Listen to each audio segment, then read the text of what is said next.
come check out the Connection Games and Comics. We have the largest selection of War Machine and Hordes miniatures in the Lower Mainland. War Machine Wednesdays and Sundays, with tables and terrain to play your game. Alright, so welcome to Wargamer Shut Up and Jam Guide, and we're going to talk about Skorne, because you guys are much better Skorne players than I am, and any on our channel.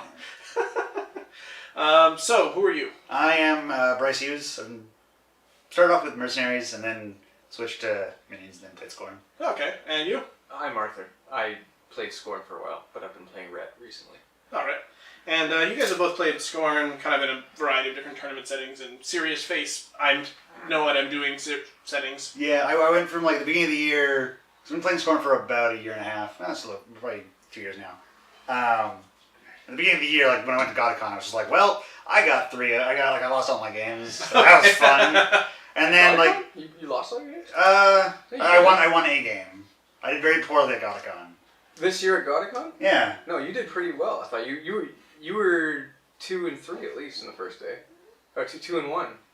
You won your first 2. I was playing beside you. I maybe I'm totally wrong about this. Yes, I think you are. Well, I didn't do great at GodaCon anyway. Whatever. And then you both did pretty well at West Coast. Yeah, I've gotten much better this year. Like I dedicate quite a bit of time to practicing. I was playing a different faction. You were playing a different faction. How long have you guys been playing Skorne? Just Skorne by itself? A year and a half, 2 years. Okay. Mark 1. I don't know when that was. I don't really count. Long time. I started playing this game when Hordes Evolution came out. Okay. Yeah. That's kind of pathetic because it tells you how long it takes to actually be decent at this faction. Yeah, I picked up my Skorne just before Colossus came out. Okay. Whenever that was. Okay, yeah, okay, in my mind that's not that long ago, but if I actually think about it, it's probably a while, actually. Yeah, I think it's about 2 years. So I'm like, oh, Colossals just came out. They haven't been around for that long. And then I'm like, No, now the second wave of Colossals is coming, and shit. Yeah. That will make me feel old. Yeah, well, you are. I am. It's true. Basically we wanted to touch on the meta, where Skorne kind of fits in the meta, and if you wanted to play Skorne seriously, what would you be looking at taking and why? So, I guess we'll kick off with, how is Skorne kind of doing globally as far as we're aware? Bad. Yeah, they used to be like, they felt like they used to be like right in the middle of the pack. They used to be pretty good. Nothing spectacular. I like them being like that. They were perfectly fine. They weren't bad, they weren't good, or they weren't excessively bad or excessively good. They were right in the middle. That's great. That's where factions should be. Yeah. And they used to be really, their shtick used to be that they could build a bunch of different lists. They weren't the best at any of them. And if somebody brought like something to tech against infantry spamming Crix, they'd be really good against infantry spamming Skorne, because infantry spamming Skorne wasn't as good as other factions. Mm-hmm. But the last 2 books have been almost nothing but more melee stuff. And so Skorne hasn't really diversified recently, and other factions have gotten new things. Yeah. So Skorne's versatility has kind of dropped, and I think that makes them a lot easier to fight against. Okay. So I mean, it's just a matter of like Skorne's not been scaling as well as a lot of other factions. So yeah, they're kind of coming up, and Skorne's kind of just staying where it was. I think that's very accurate. They were never great, and that was fine. But now they're, I think, kind of below average. I think. Fair enough. So when you first got into Skorne, they were probably about middle of the pack. I don't know where. I mean, in Mark 1, who knows? I don't know. I don't think I was that in tune with what was really competitive in Mark 1, because I was just playing with a group of friends. Like, it was just my first baby steps into the game, and that's you don't really, the first thing you look at is not who's winning tournaments. Well, no, that was farthest away on my mind. When I first started, I was like, Legion looks the most like Trogdor, so that's how I decided my faction. And it turned out that was alright. But I've got all the fire to burn innate. Exactly. So, yeah. The first time you get into a game, it's generally, you look at what's the most interesting faction aesthetic, and you go for that one. Yeah. And I mean, when you first started, were you as into the painting scene as you are now? Yeah, I'd say so. Yeah? Yeah. So you've always been kind of a painter? Like I said, my friend who got me into War Machine was really big on trying non-metallic metal painting, and he convinced me to paint my Skorne in non-metallic metal because he said, oh, there's not many models, and you should just put your love into it because, you know, you're only going to have like 20 to 30 models tops in a list. And then now we're like 7, 8 expansion books in, and I've stopped trying. because it's anywhere near as many models as like 40k or fantasy could be. So Yeah, well, I mean, I think my Legion collection and it is currently bigger than any Games Workshop game collection I've ever had. And it's not like it's just options. You know, yeah, I only play with this much at a time. Like unless you're really big into proxying, I think a lot of people are going to have that problem. Yeah. Because you gotta buy it to try it. And back when I started, I didn't really have a lot of like family responsibilities or financial responsibilities. So a lot more of my money could go into this unit came out. You know, I don't even know what it does or how good it is, but I'll just pick it up and try it. Now I can see more of a point in proxying just to save money because also our dollar is crappier and a bunch of just other things are going on in the economy that are out of our control. Yeah, well, I mean, there's also, there is that problem, and coming from a professional man-child perspective, where I still don't have very many of those responsibilities, the problem I have is that there are so many things I have unpainted and not complete and in boxes that to go and buy more stuff doesn't make a lot of sense. Like, I still have half my stuff is probably unbuilt. And the problem hasn't been getting any better. So when a new shiny toy comes out, I really kind of evaluate it going, is it really much better than what I have? And if not, do I really like it enough to actually build it and paint it and commit to putting the time in? Because like there's so many, especially if you play multiple games, there's so many different toys that we could possibly be playing with that it's just not worth picking up everything anymore. That being said, I don't imagine my collection's going to shrink anytime soon. But hopefully more of it only ever grows. Well, exactly. But it must be nice to have the really nicely painted army at this point. Like I have when you get Skorne lists that are completely painted, I think. Okay. I probably make other lists, it's just they're not the list that I want. Okay. No, that makes sense. So, currently I brought my P. Makeda list, which is all painted, but it's because I have like 4 heavies in it. Okay. And what I'd want to pair with that would be probably something similar to Bryce's Xerxes 2. Okay.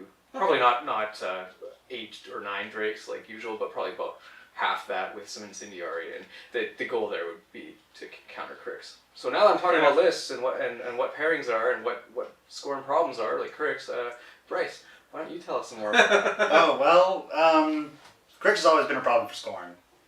A lot of our heavies are slow enough that unless we give them our big buffs, Crix Banes will outrange or equal range our heavies, and so like 3 or 4 Banes are gonna demolish even a Titan. Like, well, maybe more than 3 or 4, but it's not gonna be a lot of effort to kill our heavies for Crix. Yeah, because they're relatively easy to hit, and the armor's not supremely high. Like it's reasonable, but it's not in the. It's very good. Like defense 12, armor 19. That's pretty sweet. Yeah, but it's not going to stand up to Bane spam. Yeah. And our infantry spam is worse than Crix infantry spam. And so we either, like, if we bring our Titans, they get killed by Banes. If we bring our infantry, they get killed by Banes. Like, we can't outmatch Crix that way. We do have lots of good options for Crix, but they're not the usual Skorne options. Okay. Like, usually Skorne brings Titans, Annihilators. Incendiarii is really good against Crix. Okay. Like, that's a really good unit to fight against Crix. Just to touch on a point, for those that may not be aware, in terms of how tournaments are generally structured, you generally get have the ability to bring multiple lists, or in some cases it's required you bring more than one list. And I believe you have to play both lists during most of these tournaments.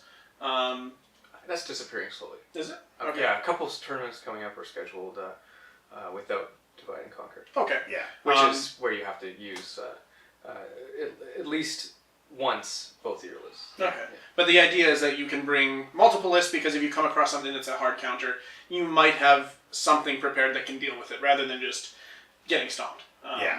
Because, I mean, in the game there are, like, the game is relatively well balanced from what I've seen, but there are armies that are designed very well against specific sort of like you can't bring everything. Yeah. So if you bring this thing and they bring this thing that counters your thing, like what you lose. And I think that the game is really designed around specialists being much better than generalist units on average. Because then you can have a specific purpose for them, which is why you want to have multiple lists. Mostly tailored around specialists, right? Like this is, as an example, I feel like with Ret, Invictors are probably not the greatest unit because they kind of do everything but not anything super well. Whereas you could take, if you wanted a melee focused army, you could go that way. If you wanted range, you could go that way. And Ret has options for both, but like that unit in particular just kind of suffers from being not very great in both aspects. And I think most of the game is based around stuff that's really good at a thing. Yeah, specialization is usually because of the 2-list format. You can specialize one list to be like, what do I really want to face again, or what do I really want to beat, and then the other list can cover what that list doesn't handle. Yeah. But when you're starting the game, I mean, presumably you only have X amount of dollars and X amount of models, right? You're looking for like one of those all-comer lists. Exactly. To start, usually. Well, and then there's a lot to learn. Like, and the thing about this game in particular, compared to a lot of other games that exist, is that when you're learning the game, there's a lot of things that'll surprise kill you. Oh yeah. This, that 2-point solo like a Mage Hunter Assassin, or something that'll come out of left field that you're just not expecting will just end your game. So when you're learning, it's best to just get a really good handle on what you have, and then kind of see where your weaknesses are, and start then looking at changing things out. Whereas if you're a tournament level player, you've already had that experience. You already know kind of where your matchups are and what kind of works for you. Speaking of which, brings us into the list building sort of thing. You're both kind of different Skorne players in terms of what you tend to play. So Arthur, you played the Fist of Halak. I was, yeah. Or you have been playing the Fist of Halak. Why? Like, why is that a thing? Because I know that a lot of Skorne players really like that list, and it seems to be really strong, but I'm not entirely certain as to what that is. The biggest challenge in Skorne, since they've changed the format to only 2 lists instead of 3, when tournaments before were 3 lists, at least Masters was. Okay. Masters now 2. So Skorne has quite a few holes it needs to cover, and in 2 lists it's very challenging to cover all of those holes. Namely, like, Crix is a problem. Circle and Legion I kind of group together because they kind of get answered by the same types of things. And other things that can be problematic like Manoth, Signar. Generally Skorne's pretty good against Signar. But the reason why I bring Fist of Halak is because I find it can cover almost everything except for Crix if it has to. Okay. Even some builds of Fist of Halak nowadays can cover Crix if you build it like that, but then you're leaving yourself open to a couple of these other matchups that I just named. I think Fist is something I would play into Manoth, Signar, Mercs, Khador, who else? Probably a lot of Trolls, and then what I was doing with Fist was either using Zal 1 or Mordekar, which I would tech to fight against Legion, Circle, and Crix. The reason why lists like Mordekar can fight into both Crix and Legion and Circle is that he can bring back models that the Legion, Crix, and Circle players have already killed. Okay. So it's tough for like a Warp Wolf to come in and kill like 4 Annihilators, and then I bring back 2 or 3 of those the next turn. Okay. And I'm getting souls for every one that he's killing too with my spell Hollow, right? Okay, so you're expecting the Alpha Strike from those kinds of lists, and Yeah, then, of course. and then you just kind of mitigate it by bringing guys back and not carrying quite as much. And same goes for against Crix. Why Mordekar is pretty good is because Crix generally outside of Scar 1 and I guess Gaspy 3 don't have much of a map buff, and they have relatively average map values, so the feat allows you to get a turn of just smashing into them, usually. You just got to make sure you handle things like Battle Thralls, and Mordekar's got a couple of outs for that. You could run one of your infantry models and do an Essence Blast out of an infantry model to kill like Biles in the back or Necrosurgeons in the back, because it's a spell, they can't shunt it off to one of the little pawns. So what is the core of the Fist of Halak list? Like, I mean, there are going to be different builds for that list, but like, what are the things? The quintessential Martin Hornacek Fist of Halak build will be Malakarn, a Gladiator, as your battle group, and then you'll have a max unit of Cataphract Satrati, 2 min units of Cataphract Incendiary, 2 min units of Arquari, and then Tyrant Commander and max Paingiver beast handlers. Okay, so the all-in-one box kind of builds into that reasonably well. Not like super great, but you get the Incendiary, you get the beast handlers, you get the heavy Karn and the Gladiator. Yeah. So that's actually not a bad option. I mean, there's quite a bit of stuff to pick up, so it's not a cheap list. The problem there is that I don't necessarily think Xerxes 1 and Makeda 2 is a great pairing. No, fair enough. It depends on how you build a Makeda 2 list. I think it has maybe potential into Crix, depending on how you do it, because the feat can potentially clear out a lot of infantry, especially with like Annihilators and stuff like that. Well, I'm more thinking like if somebody's gone the route of the all-in-one box and they're learning the game and they want to get into the competitive scene, at least they have some of the building blocks. Like they're not all the way there, but they've got something to work towards. Obviously, I mean that's not going to be their second list probably, but it gives them a little more value, a little more mileage out of the box. And then you play a very different list. Generally. Recently I've been playing a lot of P. Morgul, so I've been running running Tiberian, Gladiator, Mullet Karn, and a Kriya. And with him on the ADR, like the Brute and the Reptile Hound are on ADR, so I can use their animi if I need them. So if I think like if I'm coming against something that's going to knock Morgul down, I definitely need the Brute. His anima keeps him standing up, and he's so squishy, you need him standing. And the Reptile Hound is great into trolls. You just give Morgul ignoring tough. And he's like, oh cool, I'm going to go with my Mad 8, I need force to hit you, and I just hit you and deal 1 damage, tough check. Oh, you don't get a tough check, you just die. And then I overtake and do it the next one. I usually get 3 or 4 dudes and then sprint away. I've still got enough fury for transfers. How do you find that works against the like miserable meat mountain kind of? That's a little harder, but having like Mullet Karn, it's like I don't care about your armor. At PAL 17 Weapon Master after all the buffs, it's like it might take 2 hits if I'm unlucky. The problem there is the miserable meat mountain will. Morgul's big thing is he's good into a lot of Hordes matchups or just battle group heavy matchups. Yeah. And miserable meat mountain's not bringing a battle group. Yeah, I don't think it would be a great matchup into miserable meat mountain specifically, but I don't know if a lot of like tournament level troll players are playing that. It comes up. It seems like a pretty solid list. I mean, it comes up fairly often. I don't think it's not everywhere, but it's not uncommon. Yeah, it's definitely a thing. Okay, and why? Okay, so why did you guys? I'll rewind a little bit, but why did you guys initially start Skorne? Well, I played Mercenaries, and then wanted to try Hordes. I played Minions. That was a terrible idea. Don't take that route.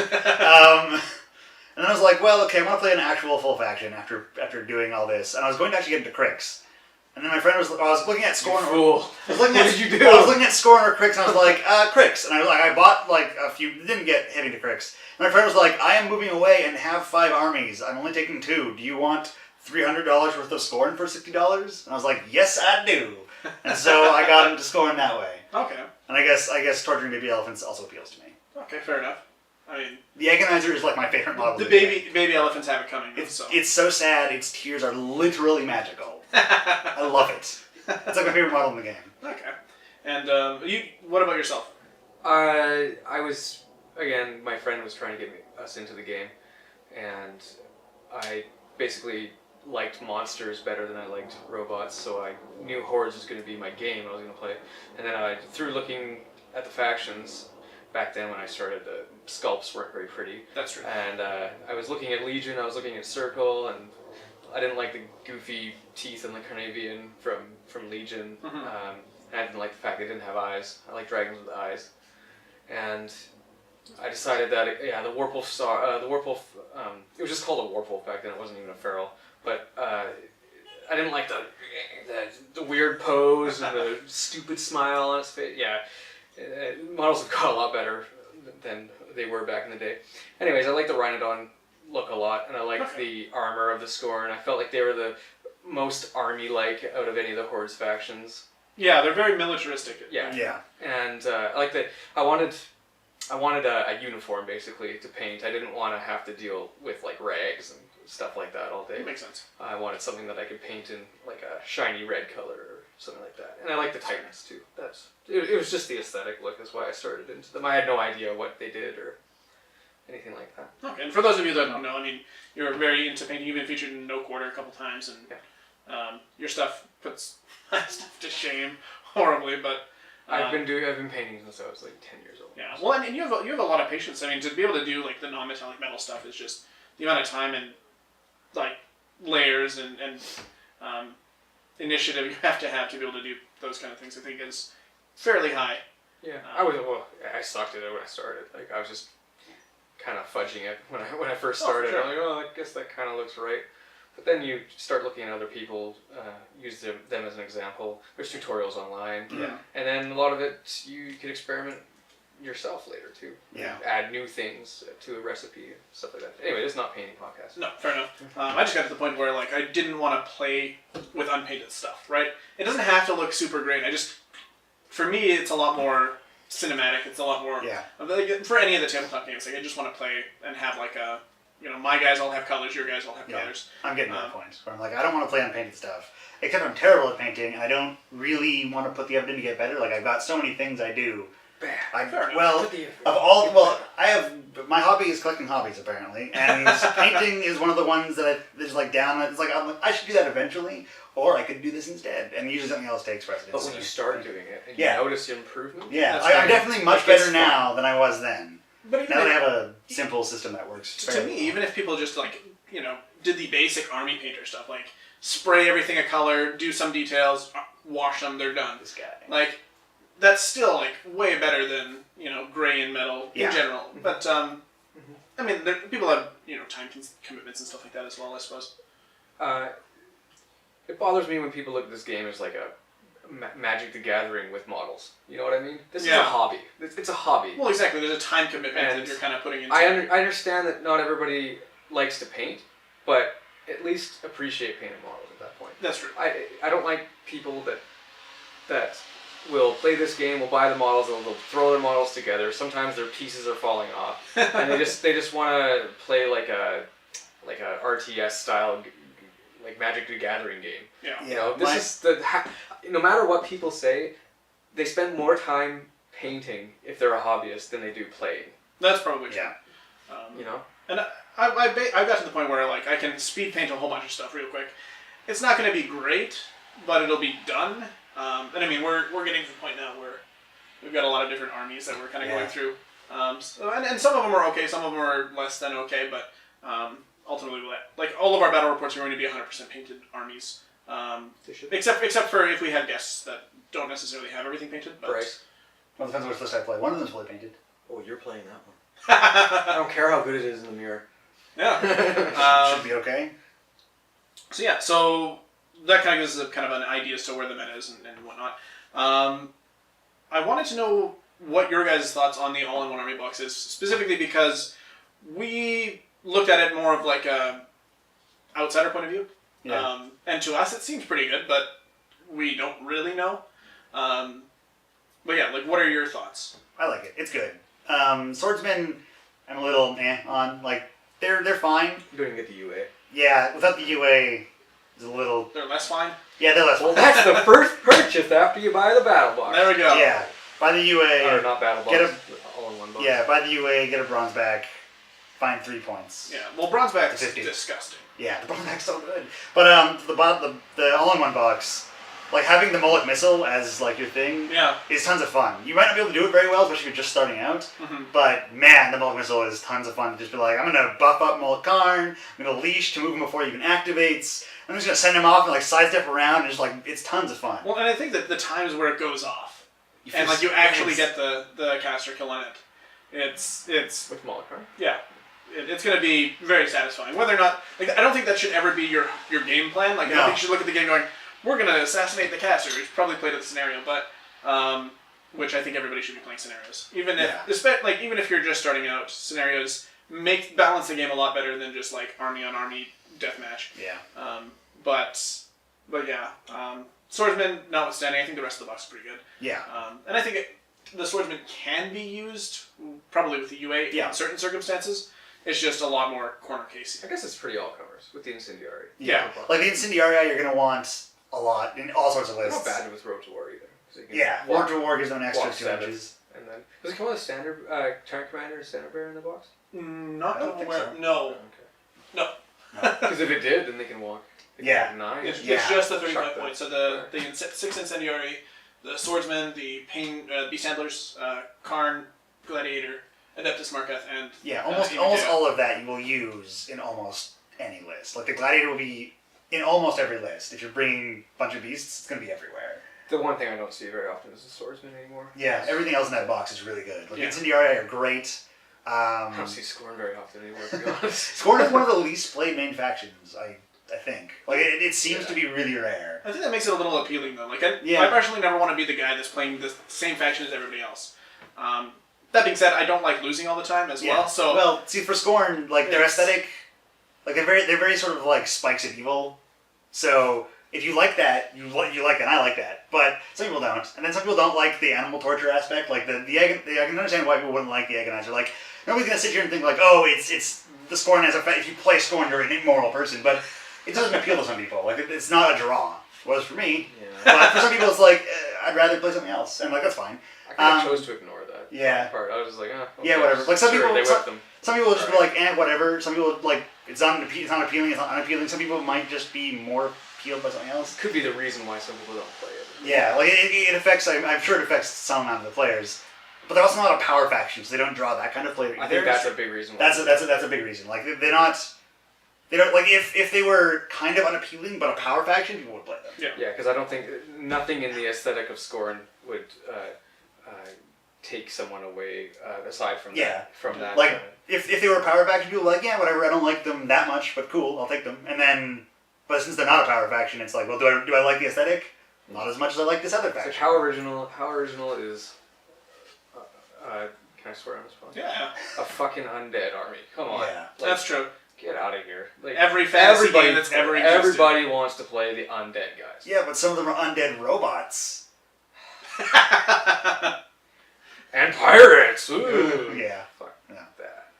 Yeah, that's one of the reasons I was like, it was the Skorne or Grix, and then I just got tons of Skorne for super cheap. When you compare to other games, Skorne are one of the more original looking forces for sure, though. Yeah. Like, I mean, dragon guys.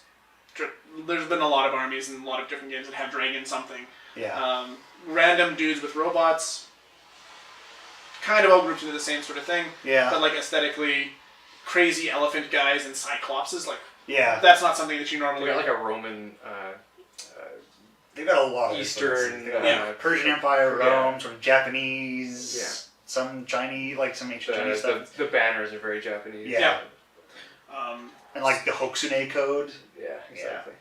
I wonder how much the fluff influences people in terms of like the different factions. Like I'm a person who just doesn't care about the fluff at all.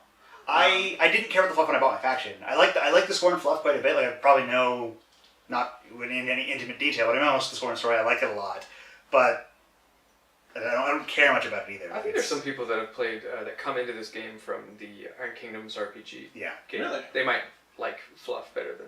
That's probably true. Than anything else. They might play a faction because of a character they liked in the IK RPG. Yeah, that makes sense. I don't know that they cover hordes though. They do. Really? Yeah, they just came up with a new. They just came up with a Skorne supplement. Yeah, they actually came up with a Skorne book for Hordes. What is it? Unleashed? Or yes. no, IK RPG Unleashed. Yeah, IK. Not Hordes Unleashed. IK RPG Unleashed. I should check that out because we've been toying around with the idea of playing. Like we don't want to do D&D. We've done D&D for a decade and a half. Yeah. Like, we want to do something different. We're talking about the Through the Breach, and then we're also talking about the Iron Kingdoms RPG. They just made that sweet box with the Longshanks, the Gatorman with the rifle. Yeah, and you get like the collector, not the collector's box, like the special box for Unleashed, and it comes with 4 unique models, and one of them is a Gatorman with a huge blunderbuss rifle. Oh, cool! It's so cool. You get a troll, you get a bog trog shaman type guy. And you get the Gatorman with the rifle, and you get a Tharn, like melee DPS type. Huh. Yeah, it's pretty cool. It's like a preset adventure. You play these characters.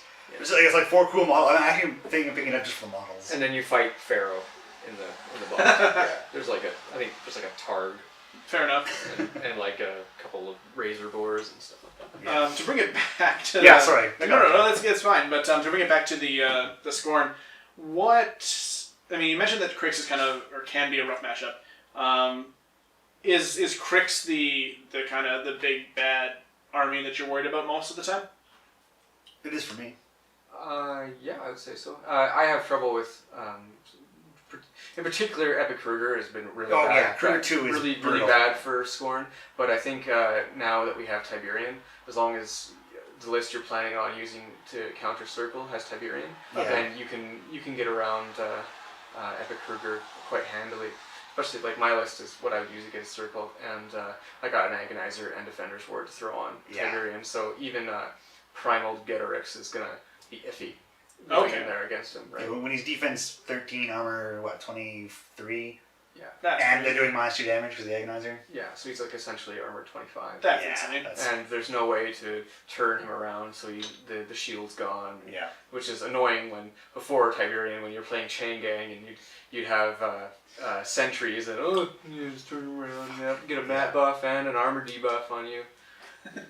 Jackass. Okay. Yeah, and then Wait, why does that not work anymore? Well, Tiberian can't be moved. yeah, can't be moved. Oh, okay. He has a rule, I think it's the exact same rule as the Colossals. You just Okay. cannot move in place and push It's the him same rule out of that the Behemoth had in Mark 1.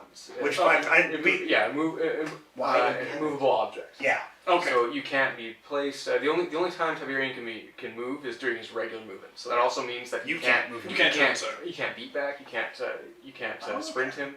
You can't. It's a little bit restrictive in that sense, but Okay. it's still the benefits. Yeah, it's way far better for away. you. And he's what, like The 11 negatives. points, 12 points, something like He's that? 11 points. Yeah, so 11 points, okay, coming from the Legion perspective, isn't that bad. You're like, oh, that's Carnabian money. That's another faction that is a problem. I think is Legion a lot of the time. Really? They out threat you. Most Skorne, if not all of Skorne, with especially like P-Veil. Okay. Yeah. Yeah. And with Leash and Slipstream and just their basic stock 6 inches of movement with Pathfinder. Yeah, Yeah. that's true. And reach on Scythian. And other sides, they can just be like, oh, there's a force in the way. Nope, don't care. I can Either see that through it. or our beasts aren't, unless you bring a Kreia, and even if you bring a Kreia, our beasts aren't particularly hard for Legion to shoot down because, an Epic Veil gun list with like Typhon and Ravagore and Seraph and 2 Angels, well, all that shooting, the Kreia Animus is going to be gone because of Purification. Yeah, Purification. And Yeah. Defender's War will be gone if you have that, so kind of hurts to be shot by an Epic Veil list. Also, she's got the 2 obliterations on her feet, so like she can get rid of a heavy. Yeah. No problem, which really hurts. Yeah. So do you, you take Tiberian against Circle. Is that also an answer against Legion? I think so. I like Tiberian against Legion, not in the same sense that he can't be moved because they don't have a lot of that besides Rampager, but I like him that you could put him in the zone. The trick to playing against Legion is to force their hand in scenario. At least a lot of their casters, they like to back up. They like to play this really bullshit hit and run game that everybody hates. Except for the Legion player, they're gonna say, "Oh, it's so fun. Shut up." And basically, you gotta put something up for them. You gotta put something in the zone. You gotta pressure them on scenario and be like, "My guy, my Tiberian, he's in the zone, and whatever you put in the zone, even if you edge something in on the opposite side of the zone, I'm going to get to you next turn with Savagery and Rush." Mm-hmm. Yeah. Okay. So, and Reach. So whatever you throw up there, I'm going to kill it. So you want to either come and deal with me, or do you want to let me score on scenario? And if they come trying to deal with Tiberian, it's not easy, even for a Legion No, beast. because then, you're going to have, behind Tiberian, Yeah. you're going to have Bronzeback Gladiator Malkarn. Okay. All right. So this even is if you my manage to Morgul kill list right here. even if you manage to kill the Tiberian, it's like the amount of threats you still have left. Morgul's even better against it because Morgul can. Morgul's like, climb up oh, them for a round. I lose your battle group, so they can't. Like I move up, I might kill a beast with like a 15-inch threat Mulligan, 4 sidesteps, and then move Morgul up pretty far and just like feet. It's like, well, you can't counterattack, and then I get another beast next turn. So if you were just a quick touch on Tiberian, if you're going to if you had the all-in-one box and your next purchase was going to be a beast, would you go the Bronzeback or Tiberian? Probably Bronzeback. Yeah, Bronzeback is going to be used, I think, more than Tiberian. Because Malkarn beatback is pretty juicy. Yeah. Oh, okay. Oh, okay. Yeah. Yeah. No, that makes sense. Yeah, that's pretty much all I had as far as questions on those guys. I haven't played against a lot of Skorne. And to be fair, I played against one person who really played Skorne like as his only faction, but he was not very good. So it was, That's another problem I think with Skorne in general in the meta is that they don't have that like awesome player that's kind of like championed them to the top. Aside from like there's a couple that like Martin Hornacek, Jason Watt, and Trevor Christensen, but like Trevor Christensen doesn't play it anymore, and Jason Watt kind of flip flops between like ret and convergence and that kind of stuff, right? So and I haven't seen any Martin Hornacek videos lately. Last ones I've seen of him were at War Machine Weekend last year. Okay, so quite a while. Yeah. So I mean, like our good players are few and far between, and it doesn't seem like we have a very rising trend of new good players that are trying to take on the faction either. Okay. Right. Well, I think like right now, when you look at some of the power factions, like some of the things that Signar is able to do right now, for example, or Crix is kind of universally good. Hey, we're good against Signar. Yeah. The Kree is pretty sweet. But if you look at like Signar against the rest of the field, when you're like, Epic Haley or the newest Haley and Haley 3. Trenchers and all this nonsense. It's I mean, yeah, okay, there's a learning curve there, but they've got a really good matchup against most of the field. So I think it's a little rough to pick Skorne as your starting faction, but at the same time, I think that if you really like the models, the all-in-one box is a pretty good buy, and ultimately any box that you pick up initially you're gonna get quite a few losses just to surprise until you've learned the field. I think that's with any faction. Yeah. But I just the thing that scares me about new people getting into Skorne is that they might get a false sense of what the game is like because they've taken a faction that's arguably harder to play or not as good in a lot of situations. So that's why I always kind of cringe when people say they want to get into Skorne, because I'm like, I want you to like this game, I love this game, but I don't want you to be disenchanted because you're not doing well with a faction that's kind of difficult to do well. Skorne's a hard faction to play, and you can like screw up your own.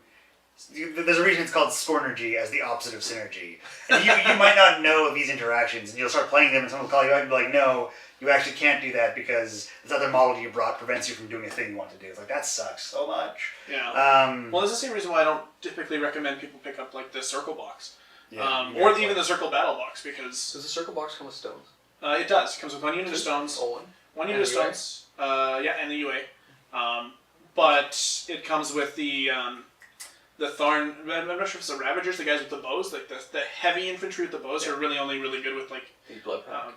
I think that's right. Yeah. They're really good with Epic Morvana, but like basically nobody else. It comes with you get a Stalker, you get a Gnarlhorn, Gorax, but like I think Circle's another one of those factions. It's just if you're getting into the game, you're gonna have quite a few difficult matchups. What infantry did it come with? Blood Shark?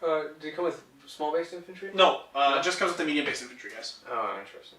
Okay. So and I think Skorne's kind of in a similar spot where the people that like Skorne are going to really like Skorne, I think, and once they get a handle of it, they're going to have okay matchups, but they're never going to have like the edge. At least right now, as the game currently is, they're not going to. Nobody's going to be like, oh no, it's Skorne. Yeah, nobody really techs against Skorne, because if you tech against like one of the powercasters, you'll have a good game against Skorne. I think the only thing Skorne people generally tech against is like the heavy infantry spam. Yeah. That you can see across a couple factions like trolls. But like if you tech against like heavy infantry spam, you can take on all sorts of stuff, not just Skorne. Yeah. I don't think anybody thinks like, I need to worry about Fist of Halak. I'm gonna tech. Some people actually do. Some people do, especially Signar. Signar does that. Like I've heard it from like James Morehouse. Yeah. Like what worried about that, and like and Ben Lever worried about Fist into Legion. Really? Wow. Okay. Well, if they're bringing like a shooty, like crap. Actually, I think Fist if playing Legion, I think Fist could be difficult. You suck. Well, yeah. Thank you. Well, no, it's just you've got a lot of potential targets, and the counterattack's going to hurt. I think when you're running it with Legion. Yeah, it's just you got to rely because Fist has no map buff. You got to rely on those Arquari hitting 7s on the Angels or 8s if they have. Yeah, I mean if you're running double Angelius, it's not going to be that bad. But if you're running like Carnivian chassis or Laugh when like Rakes are like in the middle of your someone's incendiary and they're trying to like mat 7 swing at like tenacity rakes. Yeah, because they're like defense. What they start off defense 14, they'll be defense 16. Yeah. Plus you can have 17 with the Shredder Animus. Yeah. But that's fair. Back to like the point of getting into a new game and a faction that you think is visually pleasing and you just like really are interested in doing a faction. Just stick with it if you want to be good with it. Yeah. You know, I think I don't give people enough credit for their ability to like, you know, be determined about something. I just automatically assume they'll like lose a couple games and be like, I don't like this faction anymore. But which happens sometimes. It does happen sometimes. I think people just need to, if you want to be good at the game, if you really like the models you've bought, there's always potential to be good with anything.